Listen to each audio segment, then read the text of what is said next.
Good morning, second year. Welcome to the first class of this new year and new term. On today's class, we are going to learn or talk about the countable and non-countable noun. That's a topic that we covered a little bit on first year when we saw the nouns and types of nouns. On today's class, we're going a little deeper with more examples and more rules about how to use or identify these types of countable and non-countable noun. So this is the explanation of today's topic. Countable and non-countable nouns. Beginning with countable nouns, which are the type of nouns that can't be quantified, which means that we can't put a number in front of that nouns because it's an object or something that can be quantified. We can count them. For example, book, books, or two books. A countable noun, as we can see, can be singular and can be plural. You can also put a number in front of a countable noun.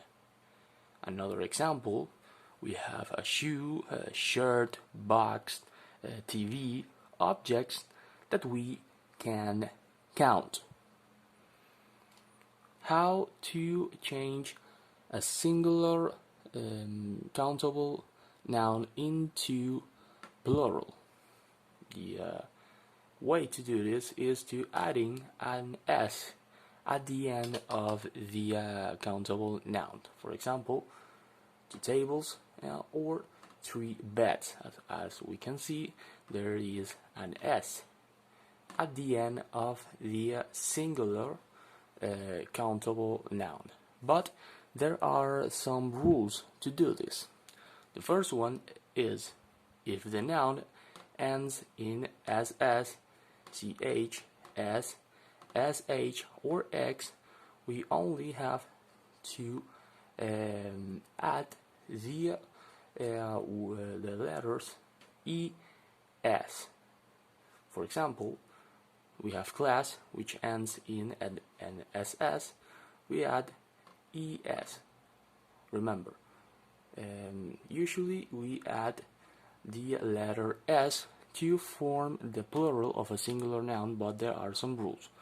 If it ends in one of these words, we have to add the letters es.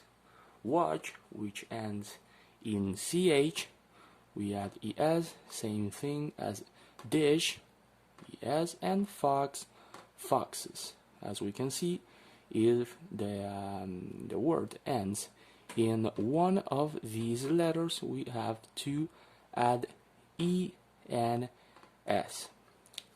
If the singular countable noun ends in an o, we have two choices. We can add the e and the s.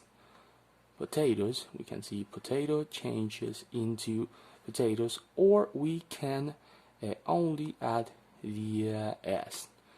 Piano change into pianos. We have then two choices in the singular plural nouns, singular noun that ends in o. To change it into a plural, we have two choices, the es and the s.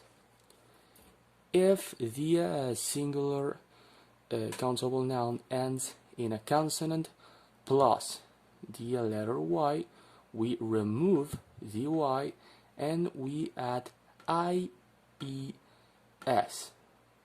For example, country, we remove the y and we add the i, e, and s. Country changes into countries. Then we have secretary, which change into secretaries. If the noun ends in a vowel plus the letter y, we only have to add the letter S. Boy changes into voice. Key into keys. For some nouns that end in an F, we remove the F and then we add V, E, and S. Thief changes into thieves. Wolf changes into wolves. For a small group of nouns, the word changes completely. The change is different. For example, woman changes into woman, same thing to man, changes into man. Mouse, mice, tooth into teeth. We have to know these words. There are no rules for this. The only way to know this is if we know these words into our vocabulary. Another example, person, people. So we have to know those words. Then we have the non-countable nouns. There are substances, masses, or abstract ideas that we can't count because we can't put a number in front of that type of nouns. Specific examples of these non-countable nouns. For substance or mass, we have coffee, sugar, oil, mud, and steel. Those are substances or masses that we can't count. For example, we can't say 1 coffee, 2 coffee, or 3 coffees, only on one exception, that we are ordering a coffee in a restaurant. Same thing happened to sugar. We can't say 1 sugar, 1 oil, 1 mud, or 2 steel. We can't put a number in front of those non-countable nouns. Then we have another type of non-countable nouns, which are the abstract ideas like happiness, joy, pride, or love. Usually those abstract ideas are feelings, are emotions, are thoughts. And we have human qualities like courage, cruelty, honesty, and patience. We can count those nouns. Abstract ideas and human qualities are very similar. Tips on the identification, ID, or use of the countable and the non-countable nouns. If you can't put a number in front of a noun, it means that we can't count them. That's an easy trick, because when we put a number in front of an uncountable noun, it's going to sound a little weird. So it's going to be easy to know if we can't or can't count them.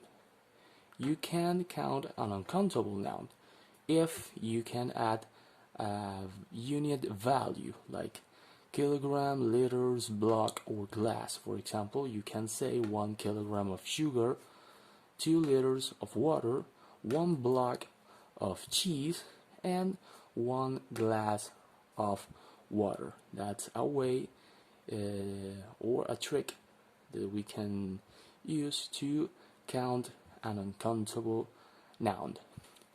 Adjectives or adverbs are not related to this topic. You can't count an adjective, or you can't count an adverb. Maybe if you are enlisting the adjective of a person, you can't count those characteristics, but usually you can't count adjectives or adverbs. There are some nouns that are countable in our language, so we need to be careful with this. That's all that you have to know about the countable and non-countable nouns. And remember, if you have an object that you can put in your hands and say 1, 2, or 3, I have 1 finger, 2 fingers, 3 fingers, that means that you obviously can count that noun. But if there is a substance or a mass or an object or a feeling that you can't count, that's obviously a non-countable noun. You can't say 1 sadness, 2 sadness, 3 sadness, or you can't pour water in your hand and say I have 1 water in my hand. You can't say, for example, I have a glass of water, 2 glasses of water in my hand, or you can say I have 100 milliliters of water by adding that unit value, kilogram or meter or block, glass, or any other value that can help you put a number on an uncountable noun. That is it for today's class.